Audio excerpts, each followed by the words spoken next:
আসসালামু আলাইকুম সুপ্রিয় শিক্ষার্থী বন্ধুরা, আমি সাদ আমিন অনেক স্বাগতম জানাই তোমাদের টেকনিক ইজি এডুকেশনে। আমরা চলে আসলাম তোমার হচ্ছে পাঠ্য বইয়ের পৃষ্ঠা নম্বর 15 এর কাজের খ নম্বর অঙ্কটা সমাধান নিয়ে। এখানে বলেছে তোমার হচ্ছে যে এফ এমন হচ্ছে একটা সেট যেখানে তোমার হচ্ছে আচ্ছা ক নং প্রশ্নে বর্ণিত মানে যে ক এর যেই তার মানে এইটা যদি তোমাকে ভালোভাবে বুঝতে হয় তাহলে ক এর যেই সমাধানটা আমরা যেই ভিডিওতে করেছি ওটা তোমাকে একটু দেখে আসতে হবে। ঠিক আছে? তাহলে ক নং প্রশ্নে বর্ণিত প্রত্যেকে এক এক মিলকরণের জন্য তোমাকে তৈরি করতে হবে এমন একটা সেট যেটা হলো এফ সেট, যেখানে এক্স ট্যান্স মানে এক্স এবং ওয়াই থাকবে। ঠিক আছে? এবং এক্স বিলংস টু হচ্ছে এ এবং ওয়াই বিলংস টু হচ্ছে বি। মানে এক্স এর মানগুলো আসলে এর মধ্যে আছে, বিলংস টু এটাকে বিলংস টু সাইন বলে। এক্স এর মানগুলো এর মধ্যে আছে এবং ওয়াই এর মানগুলো আছে হচ্ছে বি এর মধ্যে। আর এখানে বলেছে এক্স ট্যান্স টু, ঠিক আছে? ট্যান্স টু মানে এক্স ট্যান্স টু ওয়াই বলতে হচ্ছে এক্স এর মানগুলো ওয়াই এর সাথে তোমার হচ্ছে ধরো সামঞ্জস্যপূর্ণ। ঠিক আছে? এক্স এবং ওয়াই এর মানগুলো, তো সেই সেটটিকে তালিকা পদ্ধতিতে বর্ণনা করতে বলছে। আচ্ছা তাহলে কি কি হতে পারে? আমরা হচ্ছে ধরো এখানে এই যে দেখো তোমার হচ্ছে এ এর মান আমরা জানি, এই যে বি এর মান জানি। ঠিক আছে? তাহলে এক্স তোমার হচ্ছে কি বলতো বিলংস টু এ, তাহলে এক্স এর মান কি কি হতে পারে? তোমার হচ্ছে এ হতে পারে আর হচ্ছে বি হতে পারে। তারপর হচ্ছে ওয়াই এর মানগুলো কি বলতো, ওয়াই বিলংস টু হচ্ছে বি। আর এখানে এক্স টেন্স টু ওয়াই যেহেতু বলে দিচ্ছে, তার মানে এক্স এবং ওয়াই এর মানগুলো একদম সামঞ্জস্যপূর্ণ, কাছাকাছি একই। ঠিক আছে? তাহলে এক করে যদি আমি লিখতে চাই তাহলে আমাকে এখানে অবশ্যই কি করতে হবে, ক্রস করতে হবে। এ ক্রস বি একই যেহেতু, তাহলে এ ক্রস বি মানে হচ্ছে কি কি হতে পারে, এ ক্রস বিতে তোমার হচ্ছে এ কমা ওয়ান।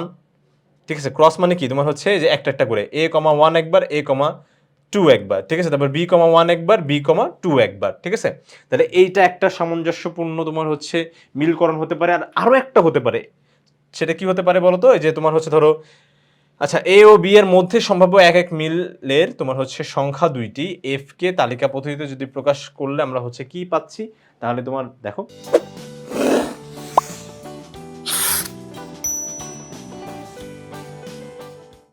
প্রথমে কি পেয়েছিলাম, তোমার হচ্ছে এর জন্য পেয়েছিলাম ওয়ান। এর জন্য কি পেয়েছিলাম, দেখো এ আর ওয়ান। তারপরে হচ্ছে বি এর জন্য কি পেয়েছিলাম, টু। ঠিক আছে? এর জন্য ওয়ান আর বি এর জন্য টু। আবার এমন হতে পারে তারপর কি বলতো, এর জন্য টু পেয়েছো আর বি এর জন্য পেয়েছো কত বলতো, ওয়ান। তাহলে এফ ওয়ান এফ টু দুইটাই হচ্ছে আমাদের মানে তালিকা পদ্ধতিতে লিখতে হবে, কারণ এটা দুইটাই পসিবিলিটিস হতে পারে। এফ এর ক্ষেত্রে কিন্তু শুধুমাত্র একটা না দুইটা হবে, এফ ওয়ানও হতে পারে এফ টুও হতে পারে। ঠিক একই রকমভাবে তোমার হচ্ছে যখন আমরা এই যে বড়টার জন্য করব, এই দেখো বড়টার জন্য। ঠিক আছে? তাহলে বড়টার জন্য যখন হচ্ছে করতে যাবো তখন একটু খেয়াল করে দেখো, এখানে ছিল তোমার এবিসি, আবার তোমার বিয়ের জন্য ছিল এবিসি। আর এইটাকে যদি আমরা হচ্ছে মোটামুটি ক্রস করে যখন দেখছিলাম তখন হতে পারে কি বলতো, হয় এ এ হতে পারে, যে এও মানে এ আর এ একরকম, বি আর বি একরকম, সি আর সি একরকম। ঠিক আছে? এই যে আমি আবারও বলতেছি, এটা যদি ভালোভাবে বুঝতে হয় তাহলে আগের ভিডিওটা দেখলেই বা হচ্ছে তোমাদের সামনে যদি বই থাকে তাহলে সেই ক্ষেত্রে তোমার হচ্ছে ক নম্বর অঙ্কটা একটু খেয়াল করে দেখো, তাহলে তোমার হচ্ছে এটা একেবারে তুমি সমাধান ভালোভাবে বুঝে ফেলতে পারবে। ঠিক আছে? না হলে কিন্তু এটা বোঝা একটু তোমার জন্য কষ্ট হয়ে যেতে পারে।